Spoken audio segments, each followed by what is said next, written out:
తీవ్ర వర్షాభావ పరిస్థితులు ఏర్పడ్డాయి. వర్షాలు ఇంతవరకు భారీ స్థాయిలో పడి రిజర్వాయర్లకన్నిటికూ నీళ్లు రావాల్సిన సమయం సగమైనప్పటికీ కూడా ఇంతవరకు ఎక్కడ కూడా పై ప్రాంతాలలో వర్షాలు పడి శ్రీశైలానికి కానీ తుంగభద్రకు కానీ నాగార్జున సాగర్కి కానీ ఎక్కడ నీరు అనేది ఇంతవరకు డ్యాములకు రాలే. పోయిన సంవత్సరం జూలై 12వ తేదీన కేసీ కెనాల్కు నీళ్లు వదలడం జరిగింది. ఈ సంవత్సరం తుంగభద్ర కానీ ఆల్మట్టి కానీ నాయన్పూర్ కానీ మరి శ్రీశైలం కానీ నాగార్జున సాగర్ కానీ తుంగభద్రకు కానీ ఇప్పటి వరకు వర్షం లేని కారణంగా నీళ్లు డ్యాముల్లోకి రావడం లేదు.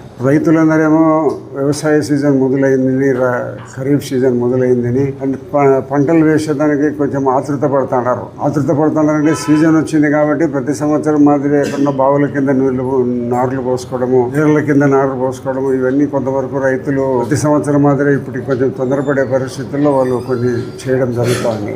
కాబట్టి ఈ సంవత్సరం వర్షాలు వస్తాయనే గ్యారంటీ కూడా ప్రస్తుతానికి అంత కనపడలే. కారణం ఏముందంటే సముద్రం మీద ఎలినో అనే ఒక పొర ఆవరించిన దాని కారణంగా ఆకాశం వైపు ఆకర్షితం అయ్యి వర్షం కురిసే పరిస్థితులు లేని కారణంగా ఈ సంవత్సరం వర్షాభావ పరిస్థితులు తీవ్రంగా ఉండే పరిస్థితి కనపడుతుంది. రైతులందరూ వ్యవసాయ సీజన్ మొదలైంది కాబట్టి మేమేదో మా పనులు చేసుకోవాలని ఎరువులు కొనుక్కోవడము, జీలకలు, పెసర్లు, రకరకాల చిరొట్టె ఎరువులను తీసుకొని పోయి అది చల్లుకోవడం జరుగుతుంది.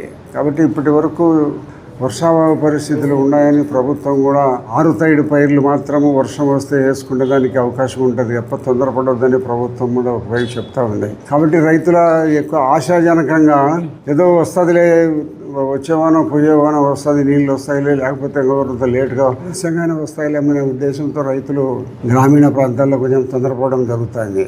కాబట్టి ఈ సంవత్సరం గత సంవత్సరాలతో మాత్రం అనుకోకుండా ఎలినో ప్రభావం వలన వర్షాలు చాలా తక్కువ ఉండేదానికి అవకాశం ఉండదని ప్రభుత్వం చెప్తా ఉంది. కాబట్టి రైతులు కేసీ కెనాలు, చాపాడు కెనాల్కి రైతులందరూ కూడా ఆలోచించి తొందరపడి మీరు నార్లు పోసుకొని వర్షాలు రాకపోయిన కారణంగా కెనాల్స్కు నీళ్లు రాకపోతే మనం ఇబ్బంది పడే పరిస్థితి ఉంటుంది. మీరు రైతులందరూ ఆలోచించాల్సిన విషయం ఏంటంటే వర్షము భారీ స్థాయిలో పడి శ్రీశైలము, తుంగభద్ర డ్యాంకు నీళ్లు వచ్చినప్పటికి కూడా ఒకసారి పూర్తి రిజర్వాయర్ నిండితే ఒక వరి పంట పండేదానికి అవకాశం ఉంటుంది. ఒక్కసారి రిజర్వాయర్ పూర్తి స్థాయిలో శ్రీశైలం నిండితే ఆ శ్రీశైలం నిండిన రిజర్వాయర్ నుంచి ఒక్క పంట మనం వరి పంట పండించుకునేదానికి అవకాశం ఉంటుంది. కాబట్టి గతంలో ఏదో వేస్తే మళ్ళీ రెండో పంట వేసే పరిస్థితి గత సంవత్సరాల్లో 2-3 సంవత్సరాల్లో ఉంటా ఉండింది. కాబట్టి రైతులు తొందరపడి ఏదో నార్లు పోయడము, ఏదో పచ్చి రొట్టె కోసం ఎరువులు వేయడము, ఇవన్నీ పైర్లు వేయడం జరుగుతుంది. కాబట్టి రైతులు పోయిన సంవత్సరాల మాదిరిగా ఆలోచించకుండా కొంచెము నిదానంగా ఆలోచించి ఈ సంవత్సరము వర్షాభావ పరిస్థితులు వేరు, గత సంవత్సరాలలో ఉండబడిన పరిస్థితులు వేరు. గత సంవత్సరాల్లో పరిస్థితులకు ఇప్పటికీ భిన్నంగా ఉంది. ఎందుకంటే మనం ఇప్పటి వరకు పెద్ద వర్షాలు పడలే, మనకు రిజర్వాయర్లకు ఎక్కడ కూడా ఒక చుక్క నీళ్ళు రాలే.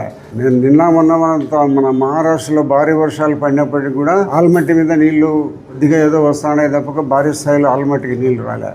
ఆల్మట్టికి నీళ్ళు వస్తే కానీ నారాయణపూర్ కానీ జూరాల నుంచి శ్రీశైలం కానీ శ్రీశైలం నుంచి సాగర్కు పోయే పరిస్థితి ఉంది. ఈ సంవత్సరం అన్నిటికంటే ఇంకా గమనించాల్సిన విషయం ఏంటంటే గోదావరి విపరీతమైన వరదలతో పాటు దాదాపు 3000 క్యూసెక్కులు సముద్రానికి పోయే పరిస్థితుల్లో ఉండబడిన గోదావరి కూడా ఇప్పుడు కొద్దిగా నీళ్లు తాగుతున్నాయి తప్పక గోదావరి కూడా నీళ్లు పూర్తి స్థాయిలో రాలే. కాబట్టి రైతులందరూ ఆలోచించి తొందరపడకుండా ఖరీఫ్ సమయం దాటిపోతుందని ఏదో ఒక రకమైన పరిస్థితుల్లో అలా ఉండబడిన వనరుల ద్వారా నార్లు పోసుకొని ఏదో పచ్చి రొట్టె వేసుకొని తొందరపడే పరిస్థితులు లేకుండా రైతులు కొద్దిగా ఆలోచించి ప్రభుత్వ నిర్ణయం అనేది తప్పకుండా ఎప్పటికప్పుడు ప్రభుత్వము రిజర్వాయర్ల మీద ఆలోచనలు చేసి నీటి పరిస్థితిని ప్రజలకు తెలియజేయడం జరుగుతుంది. కాబట్టి రైతులందరూ తొందరపడకుండా ఈ సంవత్సరం కొన్ని కారణాల వలన గత 1-2 సంవత్సరాల మాత్రంలో 2 పంటలు కావాలనేది లేకుండా ఒక పంటనైనా బాగా పూర్తి స్థాయిలో పండించుకునే దానికోసము రైతులందరూ త్వరపడి నార్లు పోసుకొని ఇబ్బంది పడకుండా కొద్దిగా ఆలోచించాలని కోరుకుంటూ వర్షాభావ పరిస్థితులు వస్తే ఒక్కసారి రిజర్వాయర్ నిండితే ఒక్క పంట అయినా మనం కనీసం పండుతుంది. లేదు ఆల్టర్నేట్గా మనం వేరే పంటలు వేసుకునే దానికి కూడా ఇంకా ప్రభుత్వం ఒక వారం 10 రోజులు ఆలోచించిన తర్వాత ఏ పంటలు వేయాలనే దాని మీద నిర్ణయం కూడా చెప్తుంది. కాబట్టి రైతులందరికీ వర్షాలు రాని సమయంలో ఏ పంటలు ఎప్పుడు వేసుకోవాలని కూడా తెలుసు. 6 తడి పంటలకైనా నీళ్లు ఇస్తామనే ప్రస్తుత పరిస్థితి అయితే కనపడంలే. రిజర్వాయర్లు ఇంతవరకు ఖాళీగా ఉన్నాయి. కాబట్టి తుంగభద్రలకు ఏదో కొద్దిగా వస్తున్నాయి, మన శ్రీశైలంలోకి వస్తున్నాయి. పై ప్రాంతాలలో ఉండబడిన ఏ రిజర్వాయర్లకు పూర్తి స్థాయిలో నీళ్లు రాలే. దాని కారణంగా మంచినీటి పరిస్థితి తీవ్రంగా ఉంటుందనే ఒక ఆలోచనలో మనం వింటున్నాం. మరి మంచినీటి పరిస్థితి తీవ్రంగా ఉండేటప్పుడు మనం వ్యవసాయాన్ని గురించి మనం నీళ్లు వస్తాయని ఆలోచించుకోవడం అనేది కరెక్ట్ అయిన విషయం కాదు. రైతులు దేశానికి తిండి పెట్టే రైతు ఆతృతపడి గ్రామీణ ప్రాంతాలలో రైతులు వాళ్ళకు ఉండబడిన భూముల్లో పంటలు వేసుకొని మన జీవనం సాగిస్తూ తరతరాలుగా అక్కడనే ఉంటున్నారు. కాబట్టి తనకున్నబడిన భూమిలో పంట వేసుకోవాలనే ఆతృత సహజంగా రైతుకు ఉండడం సహజం. ఇటువంటి రైతులు కొద్దిగా ఆలోచించి మీరు నారులు పోసుకొని నష్టపోకుండా కొంత సంయమనం పాటించి మరి వర్షాభావ పరిస్థితులు ఇంకా వారం 10 రోజులకు మెరుగుపడే పరిస్థితి వచ్చినప్పుడు రిజర్వాయర్లకు నీళ్ళు వస్తే ఒక పంట తప్పనిసరిగా పండేదానికి అవకాశం ఉంటుంది. కాబట్టి రైతులందరూ రైతులు కూడా వీలున్నంత వరకు వర్షాధార పంటలకు వేసుకునేదానికి ఆలోచించండి. మరి రిజర్వాయర్లకు పూర్తి స్థాయిలో నీళ్లు వచ్చినాయంటే ఒక పంటకు నీరు వదిలేదానికి ప్రభుత్వంతో మాట్లాడి ఒప్పించడం జరుగుతుంది. ఎక్కడ కూడా గత సంవత్సరానికి ఈ సంవత్సరానికి పోలిస్తే వర్షాభావ పరిస్థితులు 60% తక్కువగా ఉన్నాయి.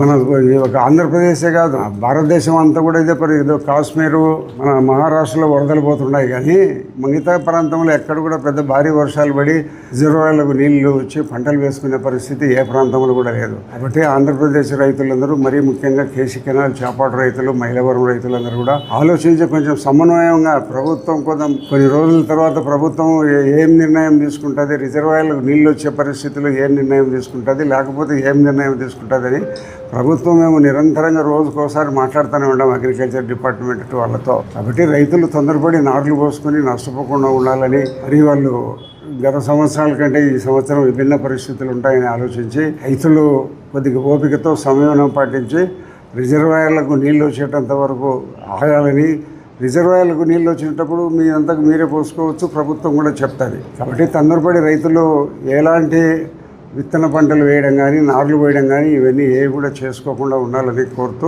నేను కూడా వ్యవసాయదారునే, నాకు కూడా 3 ఎకరాలు కేసీ కెనాల్ కింద ఆయకట్టుదారునే. మేమందరం కూడా నీళ్లు రాకపోయినందుకు రైతుల పరిస్థితి ఎట్లా ఉంటుందని మేము తీవ్రమైన కలత చెందుతూ ఉన్నాం.